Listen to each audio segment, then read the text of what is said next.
This is Robert Merglace, the Mindshare Learning Report, Canada's Learning and Technology e-magazine. And welcome to This Week in Canadian EdTech MindShareTV podcast featuring my good friend, Dr. Claude Martel, who is the Director of Teaching and Learning at the University of Montreal and one of my favorite cities in Canada. Today, we're exploring the future of AI and EdTech trends that we foresee in the future.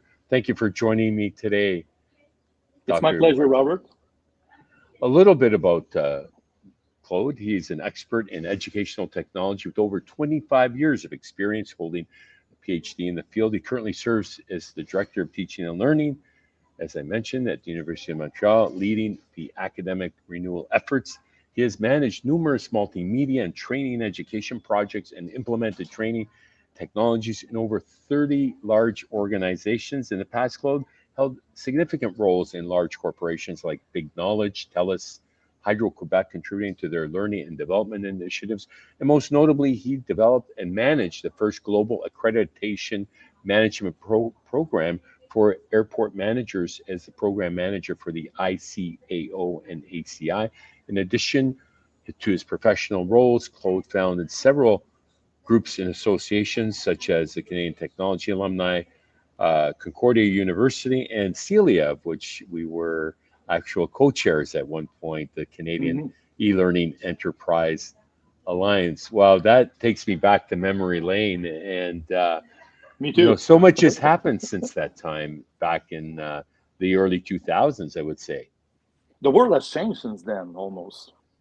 Do you remember when we just started in the world of EdTech? We were like preaching in the desert and use technology and things like that. Yes. I did my master's in EdTech at Pepperdine in 2006, and it was a blended program back then. And, we were doing hybrid, 16 years ago, and it's come of age, it's really come of age. And you survived COVID. It was a game changer in many respects for education. Yeah. How did U of M fare in all that in your center? It's a complex situation because there's so many things that happen at the same time. I don't know if you remember, pre-COVID, everybody was talking about already the war of talent and the missing talent and how we need to train people faster and things like that. Right. And then COVID happened. It created a stall in the industry for a while. But during that period, the demand continued, and there was a definite shift in both the employees and the students. Before that, it was a certain category of students that would do online or hybrid and things like that, either because they liked that or they were in a situation where it was hard for them to go to a certain school and things like that. Now, after COVID, everybody knows it exists, it can be done, and they want it. Actually, when you look at the student surveys in Canada or in the United States, like reputation used to be the number one thing people were looking for. I want to go to a university that has a great reputation. Now, convenience is starting to creep up on number one. So a lot of universities like Université de Montreal or U of T, all the first tier university that had great reputation. So we had my alma mater, my undergrad, York University, perhaps. York, McGill, UBC. Just a little shout out. Yeah, it's okay. Like all these first tier universities now used to be based on their reputation. They would get students on their reputation. And now that has changed dramatically. Students want convenience. The number one thing that students ask across North America, convenience, more than reputation.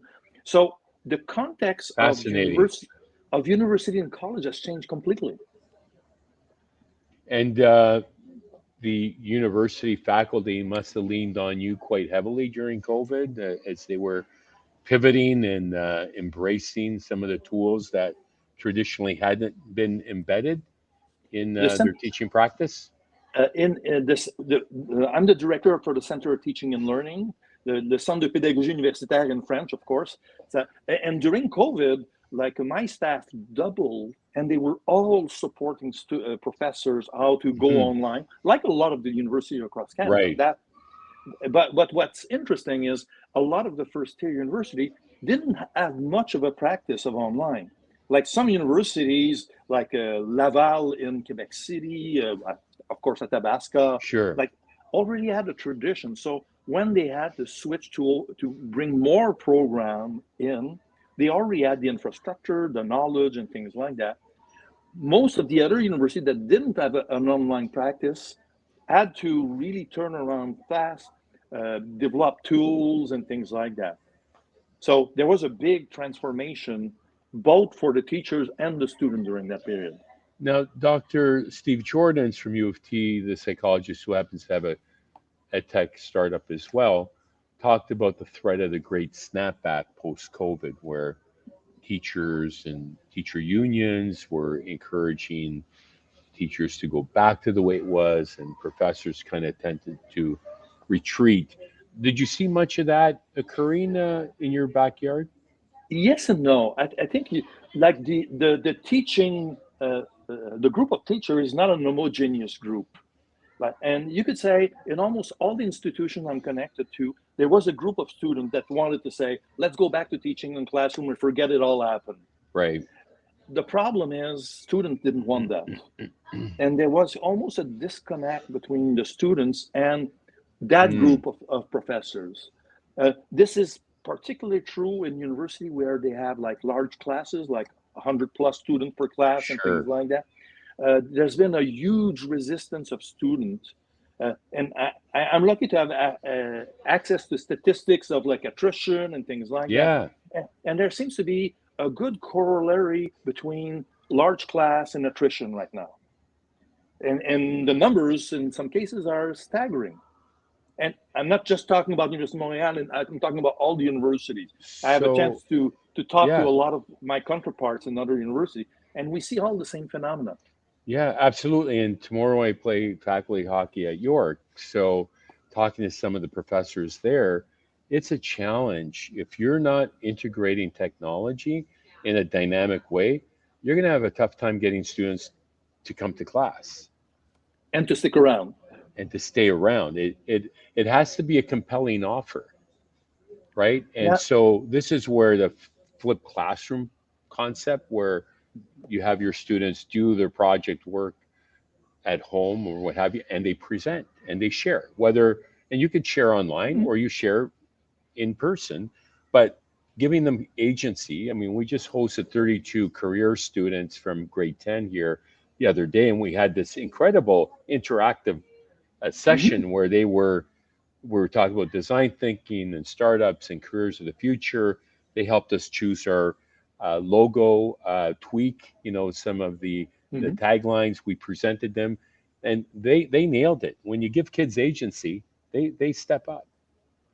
And the new generation of students thrive on what you just mentioned. They Hmm. want to be implicated. The last thing they want is to be in front of a virtual or a real teacher listening to With a a talking class. head. Exactly. So Yeah. that's really pretty much the revolution that's happening right now. So even the teacher that are resisting uh, are starting to see, I would call the light. Like some Yeah. people would say I'm mean when I say that, or but like they start to see the light that right now there's a real shift in the demand from students in academia. It's They brilliant. the and I think to a certain point we have to thank COVID for it. Like we hate Yeah, COVID for a lot of things. absolutely. And COVID created that. we've come of age. I mean, we spent a lot of time talking about what we envisioned, and they pulled you out of retirement, thankfully, to head up the center. And it was interesting. We recently hosted a C21 summit at TMU, former Ryerson, and what a brilliant initiative! Every one of their faculties has an incubator, startup incubator, and so the president spoke at our luncheon, and he talked about the whole concept around experiential learning and Mm-hmm. tinkering and startup culture, and that's what they're known for. And I think it's tremendous to allow students to, because it's an incentive to want to come to campus to create Mm-hmm. and collaborate. So where are you seeing those aspects evolving in your ecosystem in Montreal? Yep, I think you know I work for Concordia, and Yeah, I've worked with other university, and I see that ecosystem really evolving. The big question everybody is asking is, what kind of hybridity do we need? And and it can change, like a program in law or nursing right. or even medicine. Like we're talking about, like we see areas where normally they would be late adopters come forward and say, "Oh, let's put 25% of our medical program online," for Yeah, example. brilliant. But the question right now, and the big challenge is what is the formula that we use? Because it's not the same like for social science or for art science or for the medical area.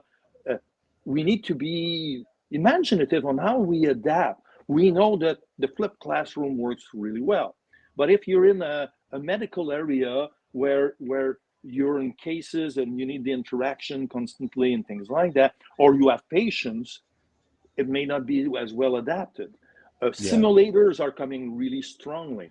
Uh, like I'm not even talking about the new headset from Apple that I think is really cool but way too that's expensive. what do you think of that? Yeah, it's Yeah, slightly pricey, like but most new innovations, right? it's a new generation they're creating. So and it's Apple. So I'm an Apple fan, but it's too pricey to really have like a common with like a takeover of the market and things like that. And that's fine. But we need to figure out what is the combination of technology, new pedagogy, because I think there's a real phenomena right now. For the last 30 years, we saw a tech-centric world, like we were talking about LMS and about like simulators and things like that. Now, I think it's turning around very slowly, and it's how to do pedagogy with these technology. Yeah, tech infused pedagogy we talk about. Speaking of which, you were interviewed yesterday in the media, mainstream media, on the future of AI in education. Yeah, I Talk to was on me the about, yeah, yeah, I was at Radio Canada. Yes, actually, the interview was done a week and a half ago, and okay, but it just got broadcast yesterday, and okay. it's all about how do we deal with the first generation of artificial intelligence. And for me, the first level is the first public first level. So ChatGPT and company, about the 10 tools that are right now available where you can do videos, image, text, and things like that.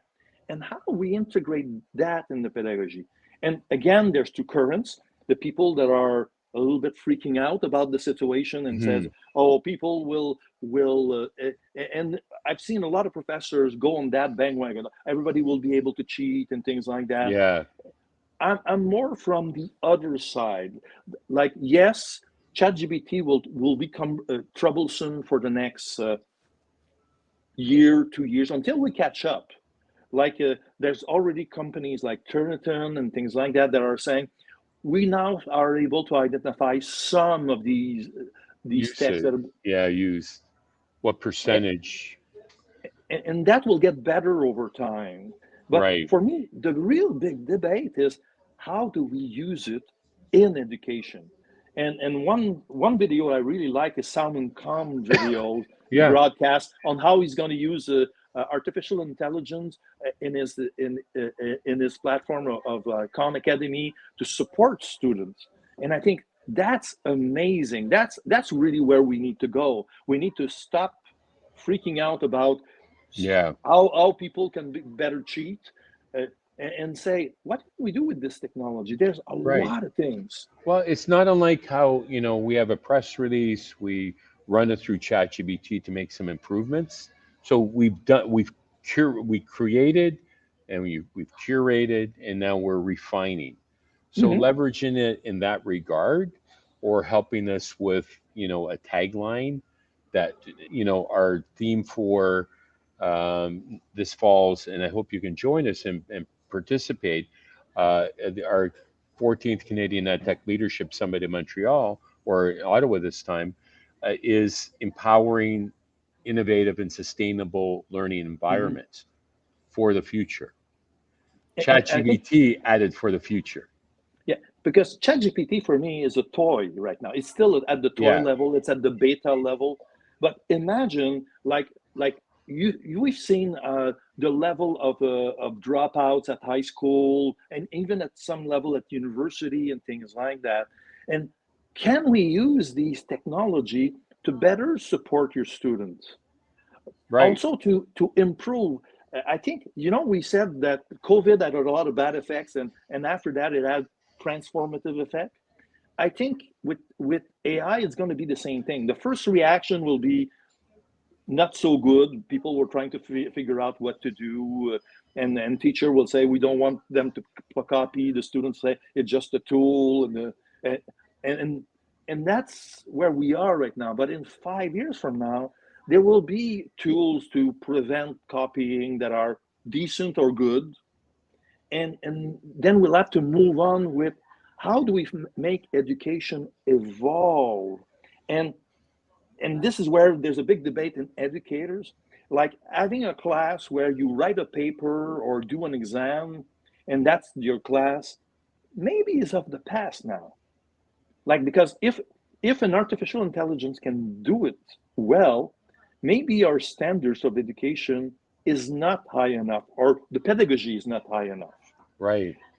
And when you were talking about like flipping the classroom, getting the students involved and things like that, like this is something that probably artificial intelligence will not be able to do, or will Right. not be able to do soon. Good point. Yeah. So it will, Fascinating times. force us to make better pedagogy. And I think that's a point we should anchor on and say, like, okay, there'll be a little bit of chaos. We'll manage through it. I remember when Google came in, and I heard about the same thing, saying, "Oh, people now they can get text from everywhere. They'll copy everywhere." And it took a couple of years to have like software that would like prevent this, and and and then it quieted down. And then we saw the value of having the world at our fingertips. Amazing. That's where Absolutely. we are right now. We're still in the panic, and we haven't realized all the potential. Now, one point that is really important, I have a chance to talk to a lot of employers, and a lot of employers now are starting to integrate artificial intelligence in their workplace. You're saying, "Oh, Absolutely. I'm going to do a report. The first draft is done by ChatGPT." I have to tell you this. One of my employees did it. I asked him to write a text, and he gave me the text, read it, and I said, "Oh, you write really nicely." And he started laughing, and he said, "Claude, Chat GPT."